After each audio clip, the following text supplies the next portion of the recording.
I will oppose any attempts by the government to award itself powers to raise or lower tariffs through the back door. Photo Getty iTeam 3 days Friday, September 22, 2017. Peter Dowd is the Labour MP for Bootle and Shadow Chief Secretary to the Treasury. The River Mersey has been the lifeblood of Liverpool and its surrounding towns, including my constituency of Bootle, for longer than anyone can remember. But the Port of Liverpool, like the river itself, has seen the economic ebbs and flows over the years affect our communities for better and for worse. In its own right, the port has become a significant player, not only of UK trade and exports, but also global trade. In 2014, it saw £36 billion worth of goods flow through it in exports and imports. Make no mistake, in Merseyside we know the importance of frictionless trade. This is why I have been increasingly disturbed by the lack of clarity and vagueness from Conservative government on plans for UK customs in the post-Brexit world. It's also why I am waiting attentively to read the government's upcoming white paper on the issue. It is not just the picture of lorry queues on the way into ports across the country, a bone of contention in my constituency, that should concern us. It is the everyday reality of British exporters at risk of facing complex customs procedures and tariffs if the right arrangement is not reached. A potential £4 billion bill as it stands, the Prime Minister continues to listen with a tin ear to the growing concerns of UK manufacturers who are staring the cost of this government's botched Brexit in the face. A cost which would affect up to 180,000 UK traders and cost them over £4 billion a year. This uncertainty is only exacerbated by the government's failed economic policies, which have resulted in our economy growing slower than our European neighbours, and with the OECD predicting that 2018 looks set to see the UK's slow economic growth continue.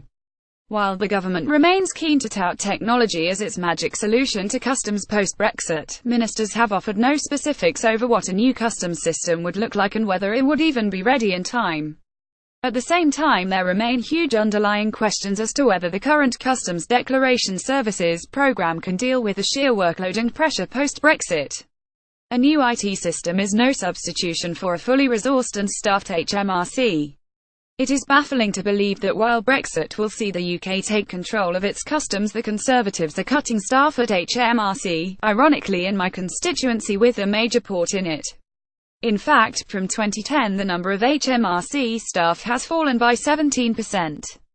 Even with a transitional arrangement with the EU, the government must recognise the urgent need to increase HMRC's budget and staff.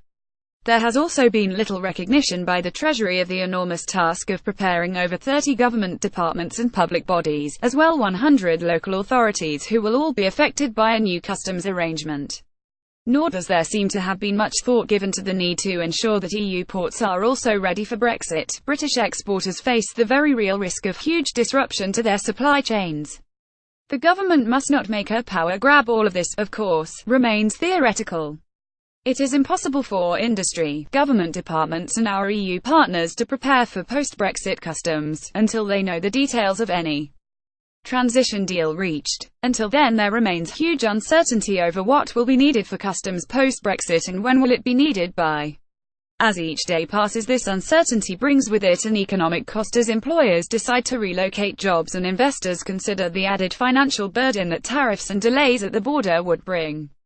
The government's white paper on post-Brexit customs has much to answer. Most importantly, on the powers Parliament should have over any changes to our customs regime. The customs bill, when it reaches Parliament, must outline the legislative framework for post-Brexit customs.